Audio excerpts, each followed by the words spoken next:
한국 성문화정책 아침 방송을 보다가 굉장히 재미난 사건을 접하게 됐어요. 어떤 아내가 남편이 하루에 2번씩 성관계를 하고자 하니까 이혼 청구 소송을 냈어요. 하루에 2번이 많다고? 하루에 2번 성관계를 맺고자 하니까 이혼 청구 소송을 해서 이혼 청구 소송을 이겼답니다. 재미난 사건이 있어가지고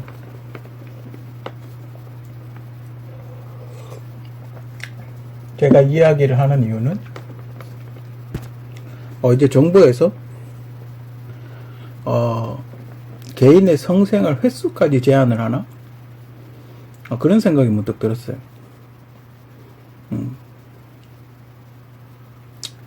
그럼 최소 하루에 한 번 미만만 성관계를 하라는 겁니까? 그런 판결이 나왔다는 거는 그렇지 않습니까? 제가 만약에 판사였다면 전 이렇게 판결을 했을 것 같아요. 협의 이혼을 권고를 했을 것 같아요. 보통 이런 경우는 성격 차이라고 보통 이혼을 하거든요. 그러니까 둘이 합의해서 이혼을 해라. 그렇게 그러니까 여성이 이겼다 졌다 이게 아니라 둘이 가정법원에 가서 그냥 도저히 못 견디겠거든. 협의 이혼을 해라. 뭐 더 심각한 건 아니니까. 그죠? 근데 그때 제가 들은 이제 이야기는, 그러니까 남자가 하루에 2번 성관계를 요구했는데 여자가 거부를 하니까 남편이 생활비를 끊었대요. 그래서 협의 이혼을 신청을 했답니다. 당연히 남자는 생활비를 끊겠죠. 부부 관계를 유지할 생각이 없다고 판단이 되기 때문에 당연히 끊겠죠. 보통 이렇게 일반적인 경우는 그래가지고 이제 별거를 하게, 보통 여자가 짐 싸서 나가게 되죠. 난 못 견디겠다고. 짐 싸서 나가서 보통 변호사를 이렇게 해가지고 가정법원에 가서 이혼 소송을 하게 되죠. 그죠? 뭐 그렇게 이혼 소송을 한 것 같아요. 그죠? 근데 이 여성분은 생활비를 안 줘서 이혼한 것 같아요. 그죠? 왜 돈을 써야 되는데 돈은 나가는 게 있는데 생활비를 안 주니까 그러니까 성관계가 문제가 아니라 생활비를 안 줘서, 그러니까 성관계를 안 해서 생활비를 안 주니까 이혼 소송을 청구를 한 거죠. 그죠? 만약에 생활비를 줬으면 이혼을 안 했을 수도 있겠죠. 그죠? 아무튼 그래요. 그죠? 이게 여기서 주 포인트는 생활비가 아니라 정부에서 하루에 한 번 이상 성관계를 맺지 말라고 정해놓은 거죠. 판례로. 그게 중요한 거예요. 생활비가 중요한 게 아니라 그게 중요한 거예요. 우리 한국에서도 판례법이라는 걸 하는지 모르겠는데 소송을 하면 판례법이라는 게 있어요. 판례법이 뭐냐 하면 그 전에 이 비슷한 상황에서 어떤 판결을 내렸나? 그죠? 그 전에 재판관들은 이런 상황에 어떤 판결을 내렸나라고 이렇게 전 세계에 있는 판례를 이렇게 비슷한 판례, 그러니까 우리나라에서 처음 생겼을 수도 있잖아요. 그러니까 전 세계적으로 봤을 때 몇 번 있었는데 한국에서는 이런 소송이 처음 있을 수 있잖아요. 그래서 이런 판결을 보통 어떻게 내리나고 외국의 판결문을 이렇게 참고를 하는 경우가 있어요. 그걸 판례법이라고 그러는데, 한국에서 이런 판례가 나왔으면 그럼 여성은 남편에게 하루에 한 번 이하로 성관계를 요구할 수 있다. 그 이상은 요구를 거부할 권리가 있다. 뭐 이렇게 되는 거죠. 그렇지 않습니까? 그걸 법으로 이렇게 박아버린 거예요. 그죠? 그리고 대한민국은 또 특이하게 부부간의 강간이 성립을 하죠. 그죠? 부부간의 부부간에도 강간죄가 성립이 돼요. 폭행은 제가 좀 이해를 하겠는데, 사람을 때리는 거니까. 이렇게 전치를 입고 이런 거는 내가 이해를 하겠는데, 부부간의 강간을 성립해요. 제가 아직 결혼 안 해봐서. 그게 어떤 상황인지 저는 정확하게 모르기는 하겠어요. 몰라서 좀 그런 것도 있는데, 좀 어떻게 했길래, 그 사람이 강간으로 고소를 했는지. 그죠? 하기 싫다고 그랬겠죠. 그죠? 하기 싫은데 남자가 억지로 했으면 강간인 거죠. 그죠? 그러니까 부부 간에는 만약에 그럴 거면 이혼을 해야죠. 그죠? 그죠?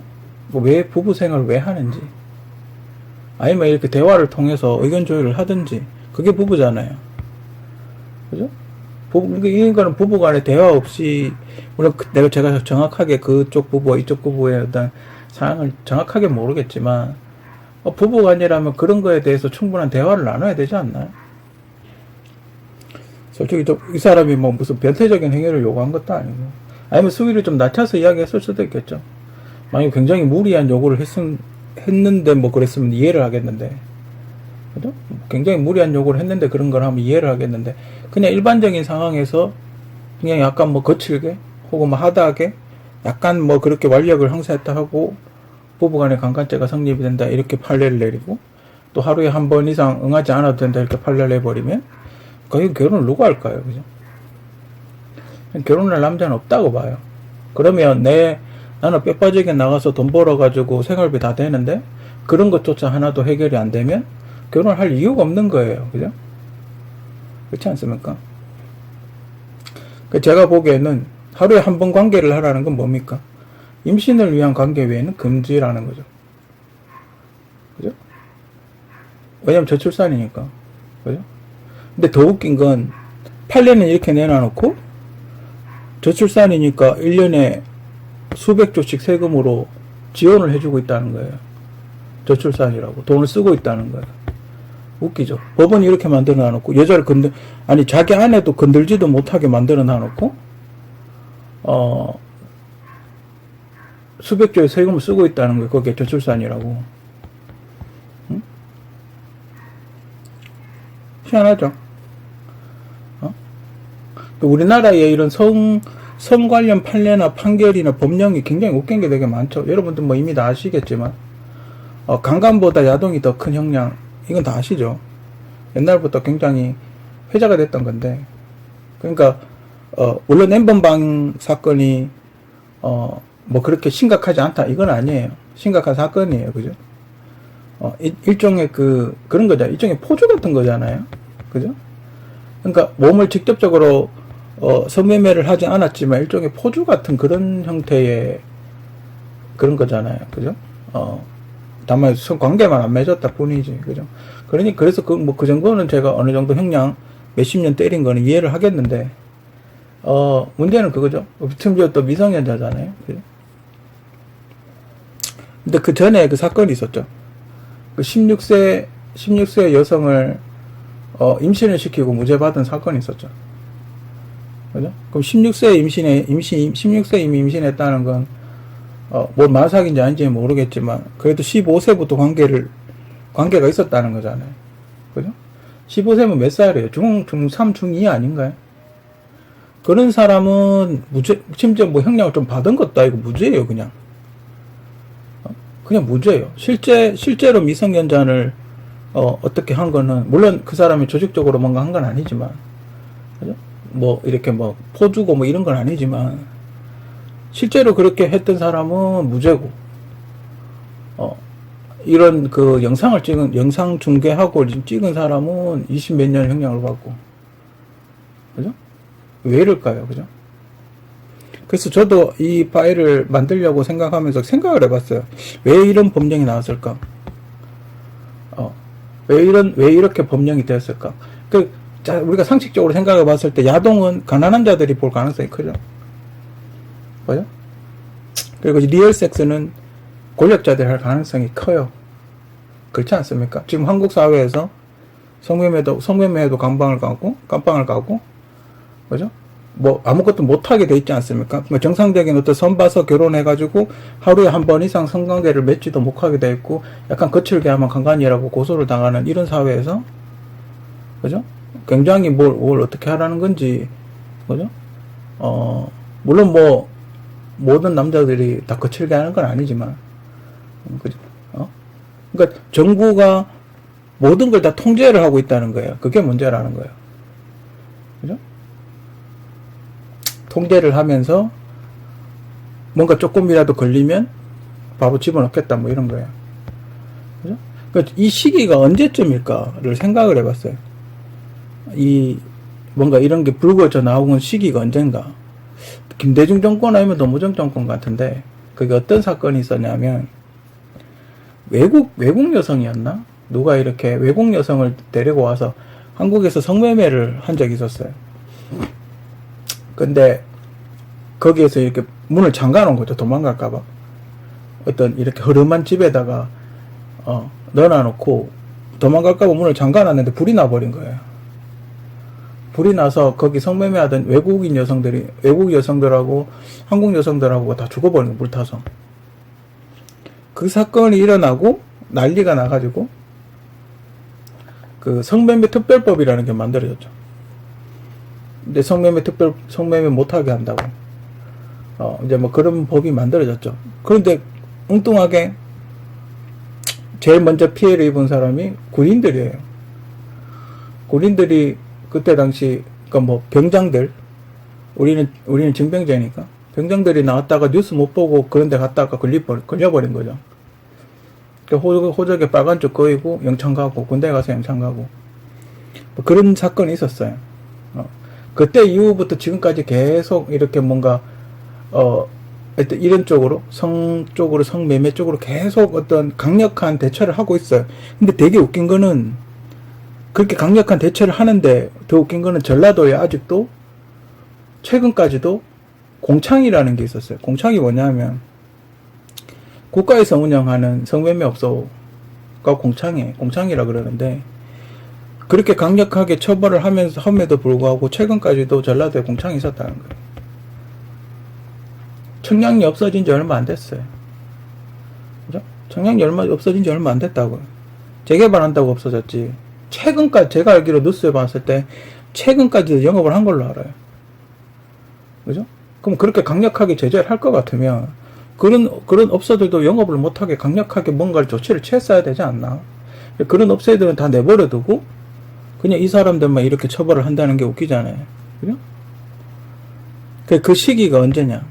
정부 비판자에게 함정수사를 하는 거다. 개인적인 그렇게 생각은 그렇게 들어요. 그러니까 뭐 저같이 도 닦는 사람이 아니면 욕구가 있잖아요. 남자분들이라면 다 아실 거 아니에요. 남자분들은 욕구가 있잖아요. 그게 참을 수 있는 욕구가 아니에요. 그죠? 식욕하고 성욕은 참을 수 있는 욕구가 아니에요. 그렇지 않습니까? 욕구가 있는데 그럼 그런 거 이제 성매매를 못 하니까 그런데 갈 수가 없잖아요. 그죠? 그렇게 탁 막아놓고 그때 당시 이제 김대중 노무현 정권 당시 우리나라의 초고속 인터넷이 깔리기 시작을 했어요. 그죠? 그거와 더불어 이런 게 탁 생겼어요.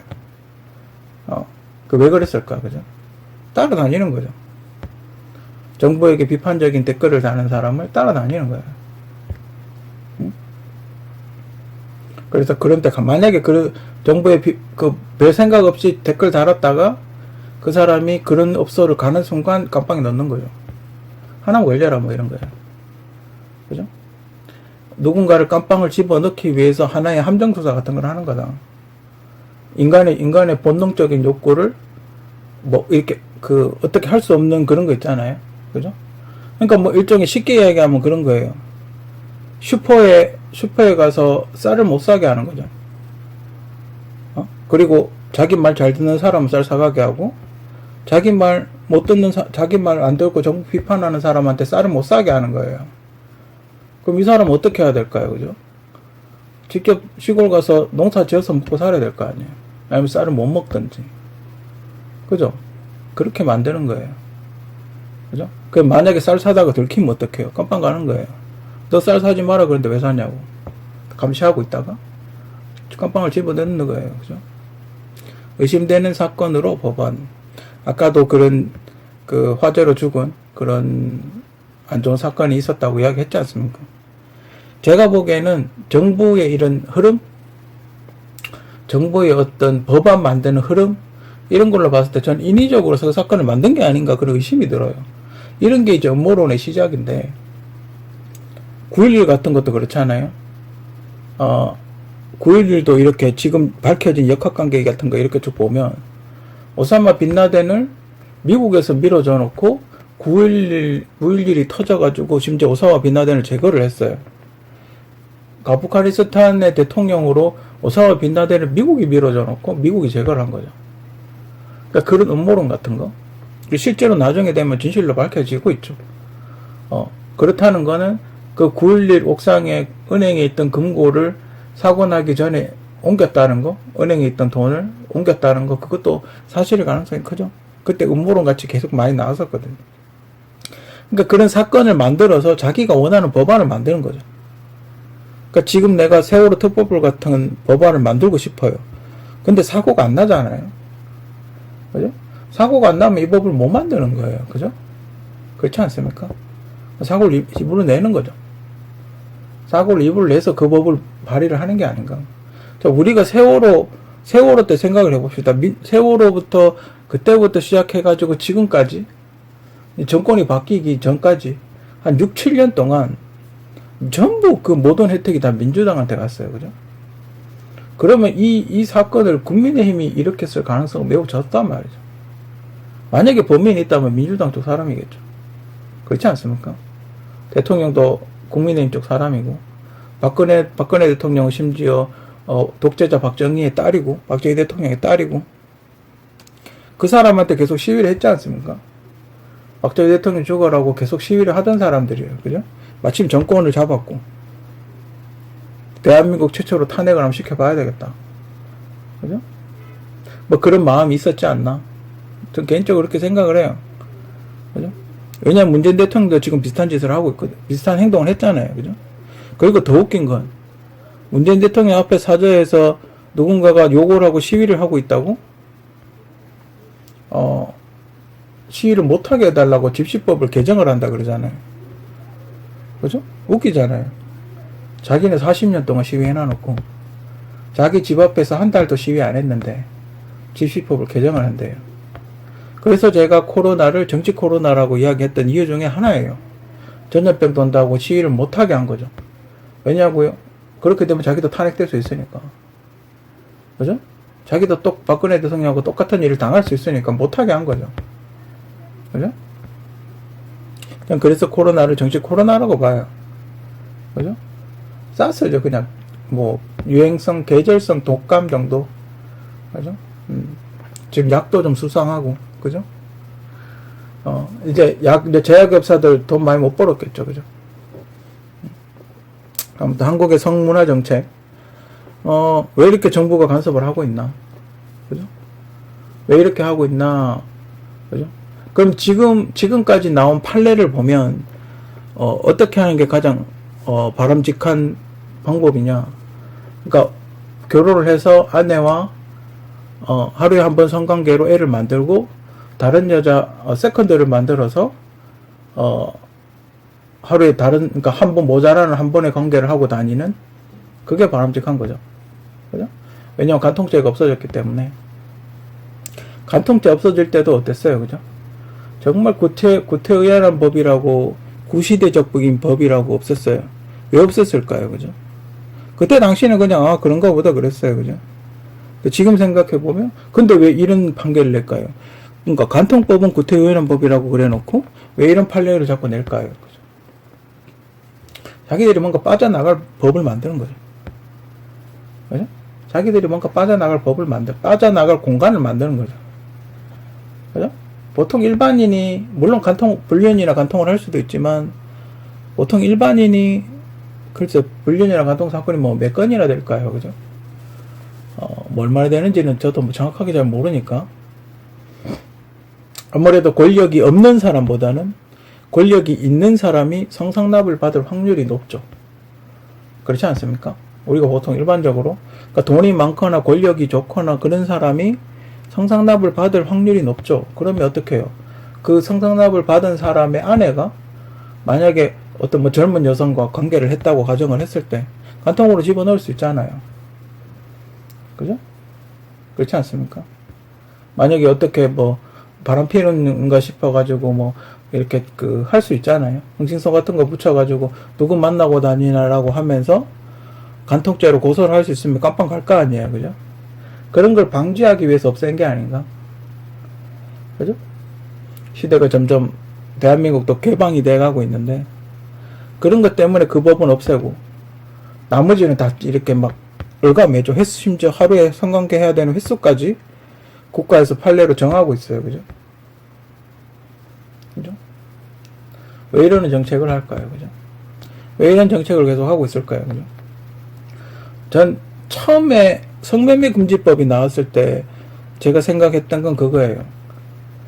그러니까 국내에 있는 친일파들이 일본에게 한국을 넘겨주기 위해서 넘겨주고, 그러니까 옛날 2차 대전 대동아정전 같이 전쟁을 하기 위해서 한국의 여성들을 다시 위안부로 보내기 위해서 질병이 생기면 안 되기 때문에 성매매 단속을 하는 게 아닌가? 그럼 처음에 그렇게 생각했어요. 처음엔 그렇게 생각했어요. 친일파들이 하는 거 아닌가? 다시 위안부로, 전쟁 나면 위안부로 보내기 위해서 그런 게 아닌가?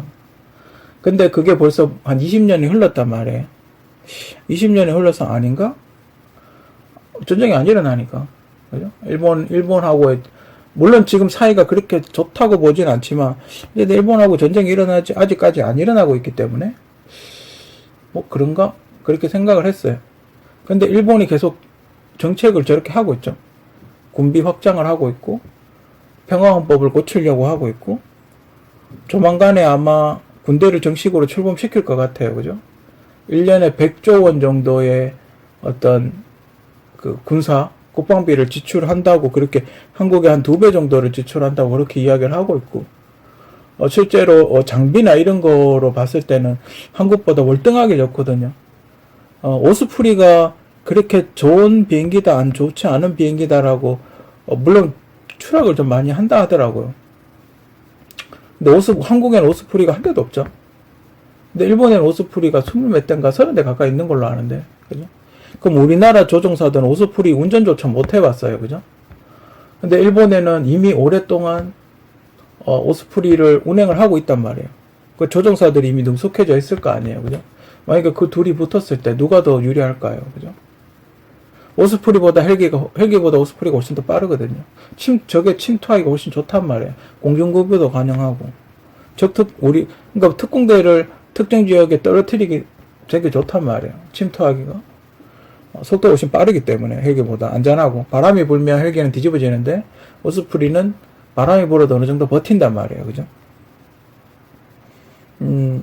그런 군비도 하고 있고, 항공모함도 만들고 있고, 스텔스기는 무려 80대를 보유하고 있고, 대륙간 탄도미사일 만들고 있고, 그죠?